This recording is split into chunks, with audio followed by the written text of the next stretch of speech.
Welcome to 10-Minute Topics, where we dive deep into fascinating ideas, stories, and educational topics, all in just 10 minutes.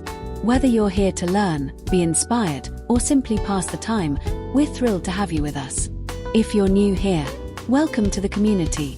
Don't forget to hit that like button, subscribe to the channel, and tap the notification bell so you never miss an episode. Now, sit back, relax, and let's jump into today's topic. Today is December 13th, 2024, and this is episode 7. We are talking about a comparison of the American and El Salvadorian prison models on this episode. Let's dive in. Good day, everyone. Today we'll explore a comparison between two distinct prison models, the American prison system and the one recently implemented in El Salvador under President Nayib Bukel's government. Both systems aim to manage crime, ensure public safety, and rehabilitate offenders, but they operate under very different philosophies, structures, and strategies. Before diving into the specifics, it's important to recognize that the prison models of any country are shaped by its history, culture, political context, and societal values. The United States and El Salvador both face significant challenges with crime, but their responses to these challenges diverge dramatically.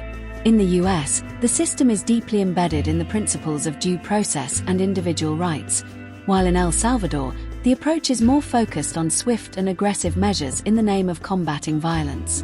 The American prison system is vast and complex. It is the largest in the world in terms of incarcerated population. With around 2 million people behind bars, the US incarcerates more individuals per capita than any other country.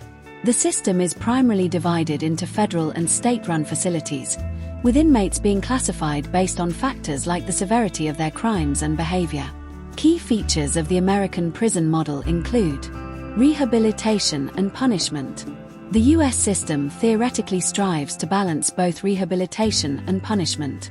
Many prisons offer educational programs, vocational training, and counseling aimed at reducing recidivism. However, critics argue that rehabilitation often takes a backseat to punishment. The focus on incarceration as a deterrent to crime leads to overcrowded prisons and underfunded programs designed to help offenders reintegrate into society. Overcrowding. A significant issue in the US is overcrowding, largely due to harsh sentencing laws like mandatory minimum sentences and the war on drugs, which disproportionately affect marginalized communities. In some cases, this has led to inhumane living conditions, with inmates subjected to poor healthcare, violence, and a lack of meaningful rehabilitation. Privatization of prisons. An increasingly controversial aspect of the US prison system is the privatization of prisons. Private corporations profit from the incarceration of individuals, which some argue creates a conflict of interest. These companies may incentivize longer sentences or policies that maintain high incarceration rates. Mass incarceration. The US has a long history of mass incarceration, often linked to racial disparities. African Americans and Latinos are disproportionately represented in the prison population, a legacy of systemic inequality and policies such as tough-on-crime laws. This has sparked a national conversation about the need for reform, with many calling for the decriminalization of certain offenses, such as drug possession, and alternatives to incarceration. El Salvador's prison model under Bukel. Now, let's shift our focus to El Salvador, a small Central American country grappling with one of the highest homicide rates in the world, largely due to gang violence. President Nayib Bukel, who took office in 2019, has implemented a radically different approach to prison management. The prison model in El Salvador is characterized by the war on gangs strategy. Bukel's administration declared an aggressive war on gangs shortly after taking office. One of the central aspects of this strategy has been the use of the prison system as a tool to break the power of criminal organizations like MS-13 and Barrio 18. This strategy has included sweeping arrests of suspected gang members, some without clear evidence of wrongdoing. Bukel has emphasized the need to keep these individuals behind bars to prevent further violence and destabilization. The terrorist prison facilities. In 2022, Bukel introduced a controversial initiative to build what are being called mega-prisons. The most infamous of these is the Terrorist Confinement Center, designed to hold thousands of suspected gang members. These prisons are purpose-built to prevent gang leaders from running their organizations from behind bars.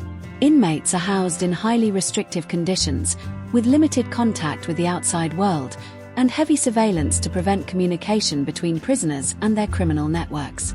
Militarization and Estado de Excepción, state of exception. The government's heavy reliance on military forces has raised concerns about human rights abuses.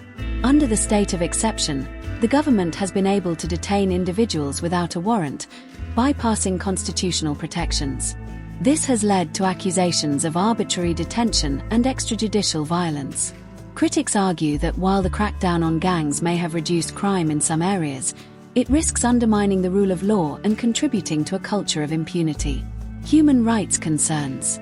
Human rights organizations, both locally and internationally, have criticized the approach, particularly the detention of thousands of people without proper due process. These concerns center around overcrowding, abuse within prisons, and the lack of access to legal representation. The government defends its actions by pointing to a significant drop in homicides and the dismantling of gang networks, arguing that such measures are necessary for the nation's survival. Key comparisons. Now, let's explore some of the key differences and similarities between the two systems. Philosophical approach. The US system is based on a balance of rehabilitation and punishment, though it has faced criticism for prioritizing the latter. Its focus is on reintegrating offenders into society, though this goal is often undercut by overcrowding and inadequate programs. In contrast, El Salvador's model, under Buccal, is heavily punitive and focused on incapacitation. The goal is to neutralize gang leaders and reduce crime through harsh, swift incarceration, but this comes at the cost of individual rights and due process. Impact on crime. The US model has faced challenges in reducing recidivism, with high rates of reoffending among former prisoners. Although crime rates have declined in some areas over the past few decades, issues like mass incarceration persist. El Salvador has seen a significant reduction in homicide since Bucal's crackdown, but the human cost of this success remains contentious. Whether the crime reduction is sustainable without further erosions of civil liberties is a topic of debate. Overcrowding and conditions. Both systems suffer from overcrowded conditions, though the scale and reasons for overcrowding differ. In the US, overcrowding is a result of mass incarceration policies, while in El Salvador, it is a product of rapid, large-scale arrests under emergency measures. In El Salvador's prisons, conditions are often described as inhumane, with reports of torture and overcrowding. In the US, similar conditions exist, particularly in private prisons, where profit motives can lead to neglect and abuse. In conclusion, the prison models in the United States and El Salvador under Buccal differ significantly in their approach to managing crime and punishment. The US model, despite its flaws, seeks to balance rehabilitation with punishment and often faces the challenge of dealing with an overcrowded system. El Salvador's model, on the other hand, focuses on an aggressive, punitive approach aimed at gang violence reduction, but it has raised serious concerns about human rights violations. Both systems have their strengths and weaknesses, and the challenge for both nations is how to ensure justice, safety, and human dignity while managing crime. Whether one model can be considered superior to the other is a complex question, and the answer may depend on how each system evolves to meet the needs of society.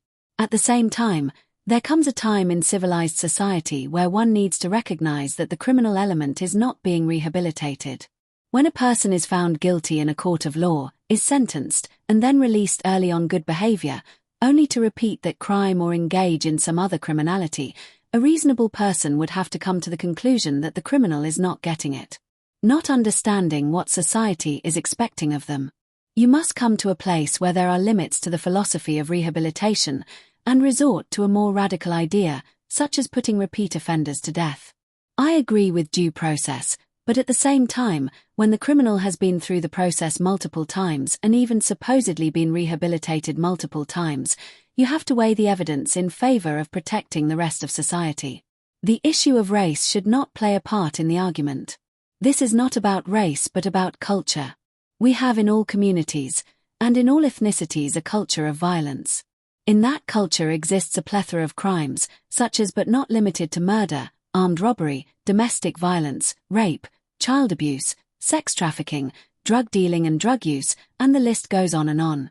But I think any thinking reasonable person would be getting my drift. How do we protect the peace-loving, law-abiding segment of society from this ridiculously violent culture? I think when you have committed 3 felonies you aren't getting it. I have become an advocate for the death penalty. Not just for murder, but for repeated felony convictions. Why should the American taxpayer foot the bill for incarceration of an individual that continues to offend upon release, whether one day or 1 year later?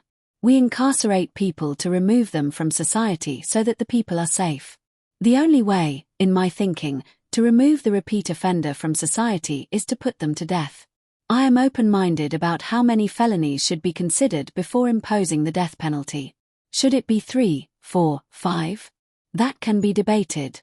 But the discourse must begin, and soon, if we are ever to get this culture of crime and violence under control.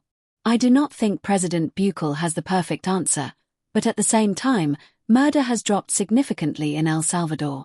There must be a point in between that will benefit society as a whole. Nothing will change if we change nothing. Thank you for joining for this episode of 10-Minute Topics. I hope you have been inspired to think. Lack of education is the bane of any country. You can see the results of that around the world. Please share this channel with friends and family. No matter which side you are on, intelligent discourse is always the answer. Peace to you, my friends.